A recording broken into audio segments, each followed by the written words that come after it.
Bon matin tout le monde. Ça c'est quand qu'il y a une nouvelle plante qui vient de pousser puis que les chevreuils sont opportunistes. Vendredi 7 août, bienvenue dans On Jase. Bon matin tout le monde. On est vendredi 7 août, puis vous avez vu, on me placer un peu comme ça matin, j'ai besoin de plus de place. Vous avez vu un peu, je l'avais prévu un peu ce shot-là hier, parce que quand on est allé se promener, on avait vu que toutes ces nouvelles petites fleurs-là avaient éclos. Puis ça dure pas bien longtemps, le chevreuil les aime bien gros, sont sucrés. Que le chevreuil est opportuniste, ils sont tous là le matin après le manger. J'espère que vous allez bien, je suis plus smooth, parce qu'ils sont juste là en avant. Mais c'est ça qui est cool. On avance dans le processus pour arriver dans le temps de la chasse. Puis là, ben, matin, boum! Un petit cadeau, ils sont tous là un matin. Donc, un beau 10 degrés un matin. Oh, c'est que c'est cool. On annonce 25. La Lune, elle est décroissante à 85%. La pression barométrique est stable à 995. Et le lever du soleil est à 5h48. Le coucher va être à 8h23. J'espère vraiment que vous allez bien. Ce matin, je vais juste commencer à vous sensibiliser sur certains effets de la température pour vous permettre de planifier un peu vos voyages de chasse et de pêche aussi. Là. Depuis le début d'Ongeage, je vous parle de la pression barométrique. Vous allez remarquer que la pression n'est pas pareille, tout dépendant des endroits où est-ce que vous allez être. Ce qui est important de comprendre, c'est que quand elle va changer, c'est à vous autres de faire vos notes, tout dépendant des endroits, mais c'est de comprendre que quand elle va descendre ou quand elle va monter, qu'il y a un changement de température, que là, vous allez avoir de l'activité. C'est prévoyable, quasiment, je vous dirais, moi, je m'en sers 12 heures d'avance. Donc, ici, dans Laurentides, elle est tout le temps, quand il fait beau, là, comme il fait ce matin, elle va jouer dans les 995.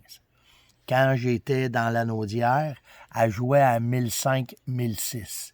Donc, c'est à partir de là que vous voyez, si à part de 9,95, je sais qu'aujourd'hui, il va faire beau.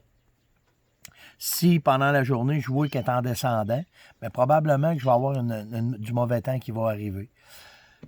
Mauvais temps, activité, bien là, vous savez qu'il faut que vous soyez dans le bois.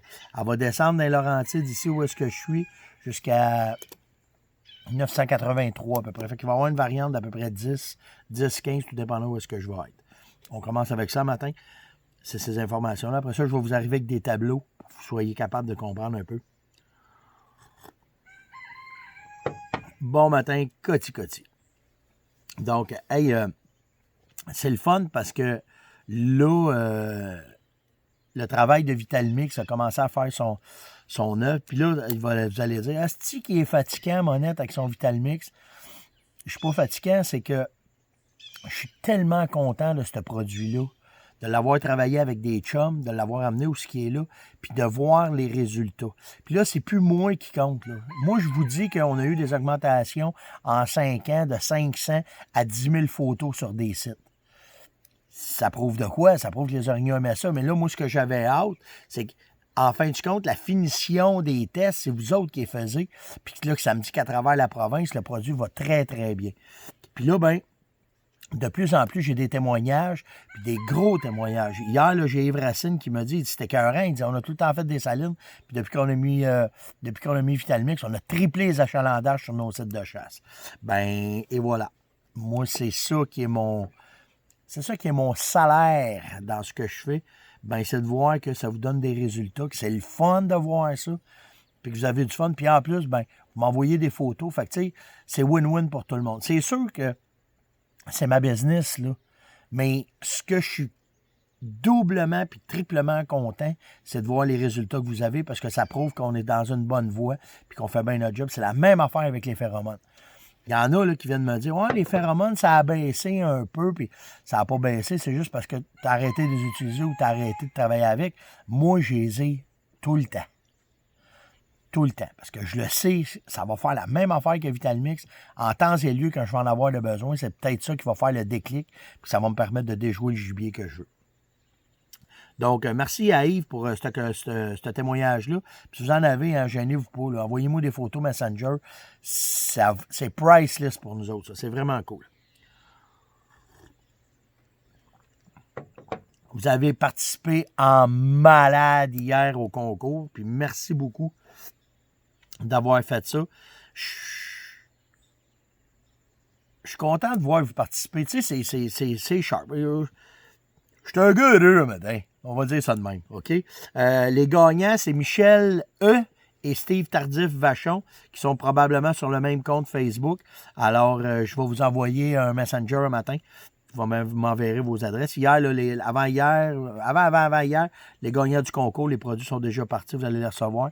Fait que tu vas recevoir un ensemble de réactivation de salines en Concentrex pour augmenter tes salines puis pour pouvoir aller faire justement ton réactivation.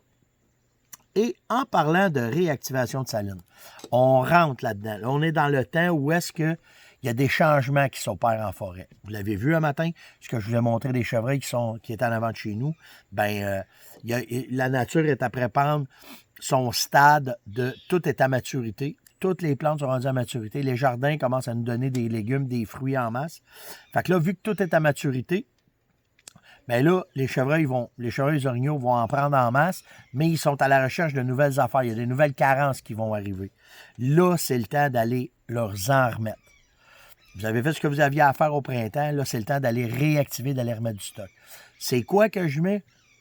Bien, souvent, je vais reprendre ce que j'ai déjà utilisé, mais vous n'êtes pas obligé d'en mettre autant. Là. Vous n'êtes pas obligé d'en rajouter la grosse patente. Tu sais, je vous dirais que si vous allez réactiver, par exemple, un endroit d'orignal, bien, vous pouvez quasiment couper de moitié ce que vous utilisiez normalement pour vos salines, puis rajouter 2 produits. Les 2 produits que moi, je rajoute à ce temps-ci, c'est la coca, parce que, je l'ai-tu amené un matin? Bon, je dois l'avoir d'autres. Ah, bougez pas. Je l'ai-tu amené un matin? Non, je ne l'ai pas amené un matin. Ben, c'est pas grave. Ah oui, tu sais. Ça va être, mais là, je l'ai en Concentrex, mais vous l'avez aussi en 3,5 kg. Là. Ça dépend là, comment vous voulez l'avoir. Mais tu sais, quand vous avez votre coca, OK?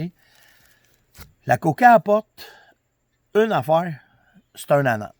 C'est la même affaire que si tu es après prendre un bon repas, puis là, tu t'en vas prendre un dessert. Point à la ligne. Donc, tu vas leur donner ce qu'ils ont besoin dans la moitié de ton stock à peu près de saline normale.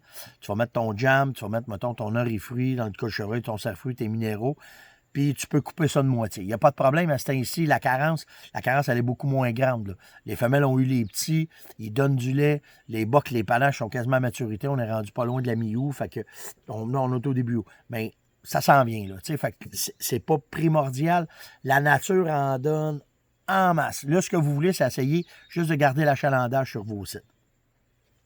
L'autre affaire, par exemple, qui va faire une grosse différence dans la réactivation de vos salines, c'est quand vous allez mettre la poudre d'automne.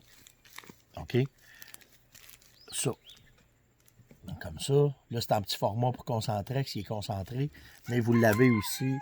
Je l'ai ici. Ouais, je l'ai ici. Je l'ai ici. Il va se compacter un peu. Fait que juste le décompacter, il va revenir en poudre. Mais vous l'avez en 2 kg. Ce que ce produit-là fait à ce temps-ci, c'est qu'il va augmenter, OK, les propriétés des plantes qu'il y a alentour de votre site. Si vous remarquez, là, les achalandages sont là. Ils viennent, sont sur vos salines, ils vont juste aux salines.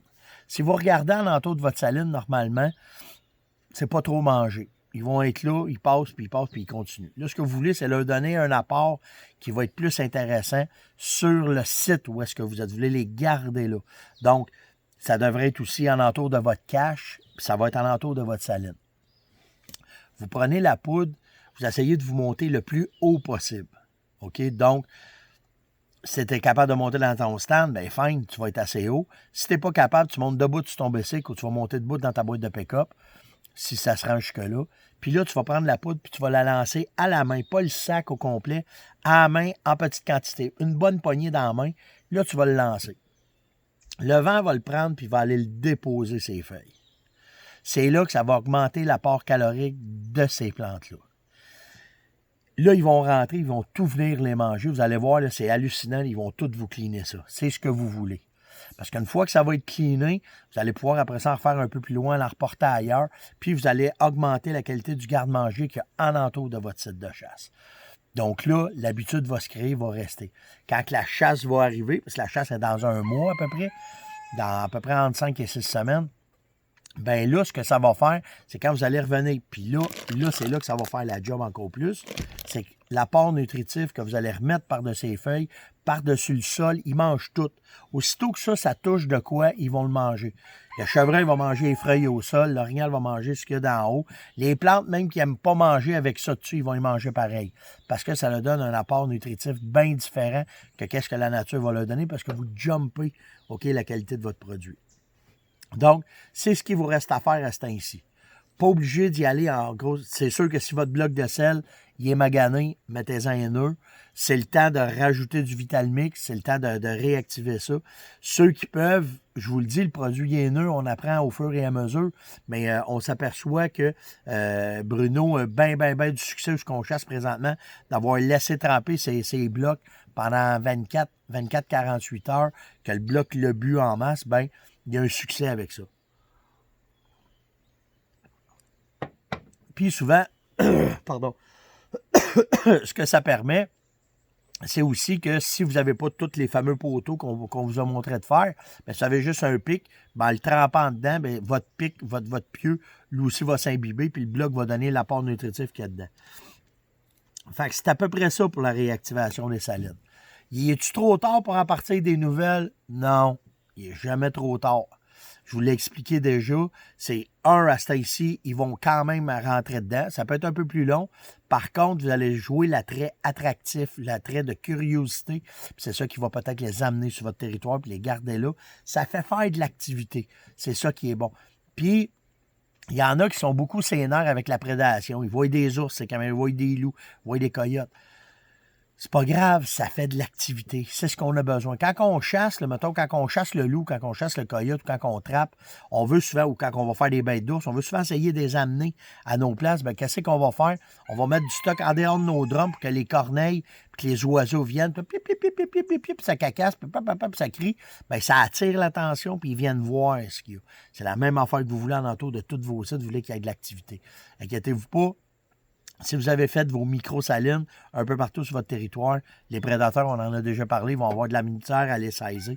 Puis déjà, à ce temps-ci, on le voit, là, je ne sais pas vous autres, là, mais nous autres, c'est fou.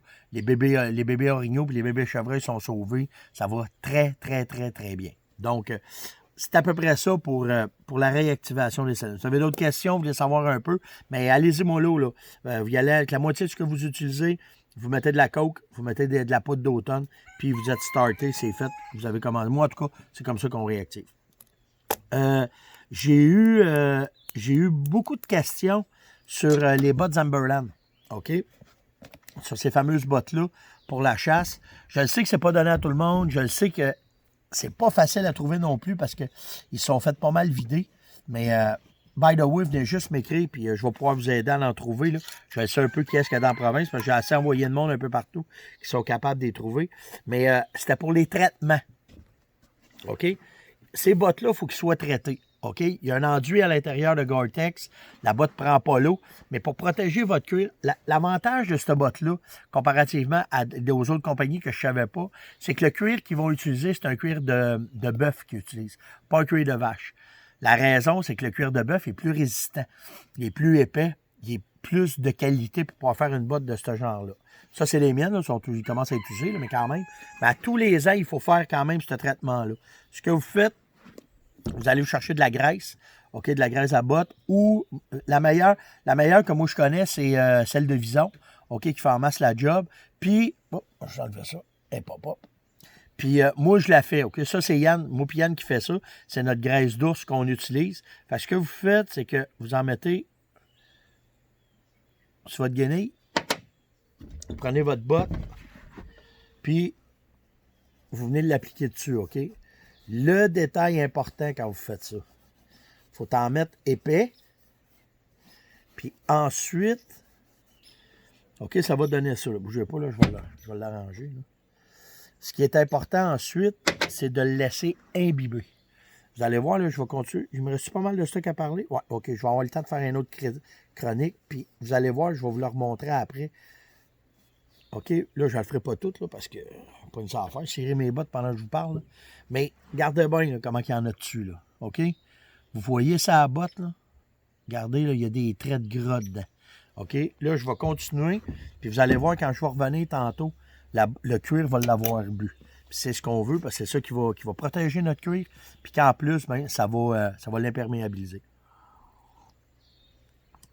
J'ai Sylvain Thibault qui m'a parlé hier. Il veut savoir, tu vois-tu des gros avantages avec les stands ou bien les tentes? Comment est-ce que toi, tu vois ça par rapport à comment est-ce que tu vas t'installer? Les miradors là, dans les arbres, là, il y en a deux sortes, OK? Il y a les hyper portatifs, qu'on va dire, ceux que moi j'utilise beaucoup, ceux que tu amènes tes échelles, tu places tes échelles, tu grimpes dedans, tu mets ton stand, tu t'assis dedans. Moi, j'ai tout le temps chassé là-dedans. Il y a les autres avec une échelle qui deviennent plus permanents. Ceux-là, je les aime moins. Je vais vous dire pourquoi. C'est parce que, par expérience, je le sais que les chevreuils vont les détecter à la longue. Si les gros mâles les détectent, ils ne viendront pas. Tandis que le hyper grimpant, comme je vous parle, là, juste le stand du sol avec les échelles, ben, c'est coller ses arbres, c'est plus discret. C'est pas une échelle de métal dans le bois qui change le paysage. J'aime pas ça. OK? Fait que souvent, moi, je vais plus utiliser ceux-là. Y a-tu un avantage? C'est malade. OK? Parce que là, tu es en hauteur. Plus que tu vas monter haut, plus que tu vas avoir d'avantages. Puis, mais au-delà de ça, ça te permet, tes odeurs sont hautes. Donc, dans un secteur où est-ce que ils ont de la misère à te sentir.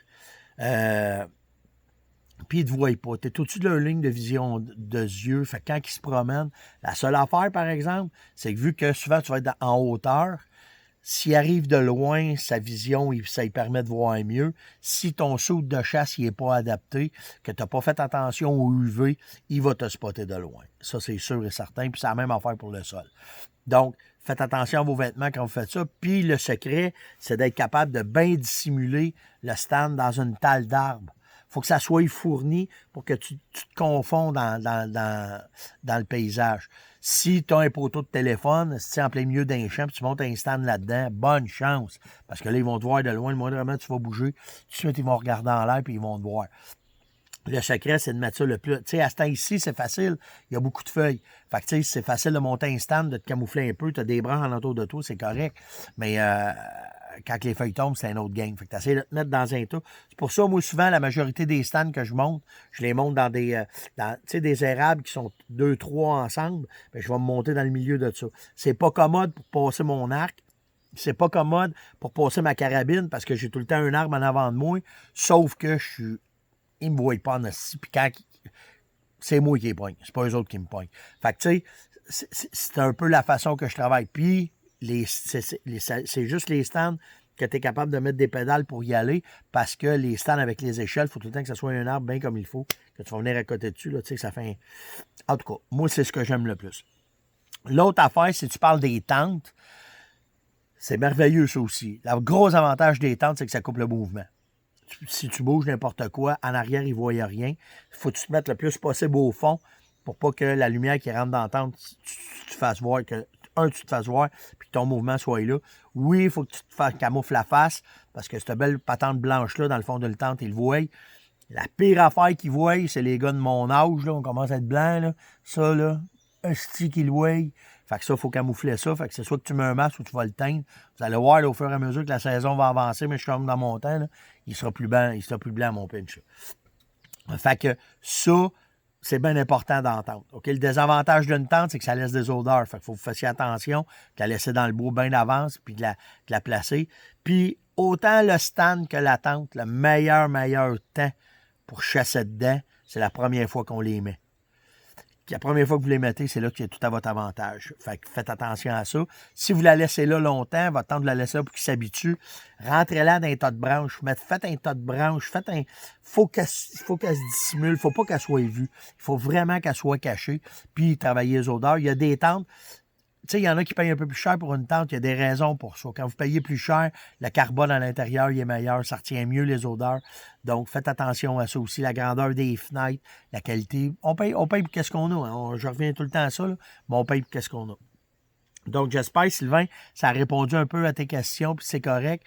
Mais tout ça, il faut que ce soit traité.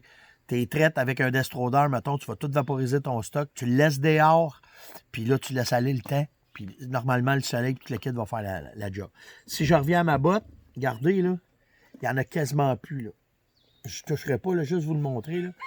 Regardez, c'est déjà sec. La botte a déjà bu le gras. Puis mes bottes vont être traitées.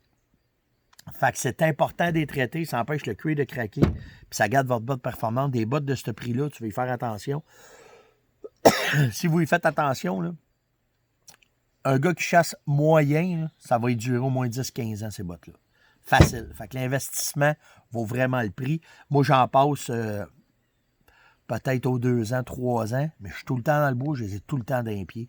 Fait que c'est ce qui conclut un peu notre On jase de ce matin. Les gagnants, Michel et Steve Tardif-Vachon. Vous avez 2 casquettes qui viennent avec ça, une Vortex, une Saco. Puis, je vous envoie tout ce que ça prend pour réactiver en Concentrex. Et aussi, votre nose. Je vous le dis, là, de tout le stock que j'ai, tout le temps dans vos poches, ça vous en prend tout le temps. Donc, j'espère que vous avez apprécié le On jase de ce matin. Si vous avez des questions, si vous avez des commentaires, gênez-vous pas. N'oubliez pas les questions, vous voulez me les poser sur Messenger. Les commentaires, vous les mettez un en bas de l'autre. C'est malade comment vous participez. Je suis vraiment chanceux de faire ce travail-là. Je suis vraiment comblé de ce que vous faites pour nous autres, de participer à ça. C'est vraiment apprécié. Likez, partagez, invitez. On se voit demain tout le monde. Ciao. Passez une belle journée.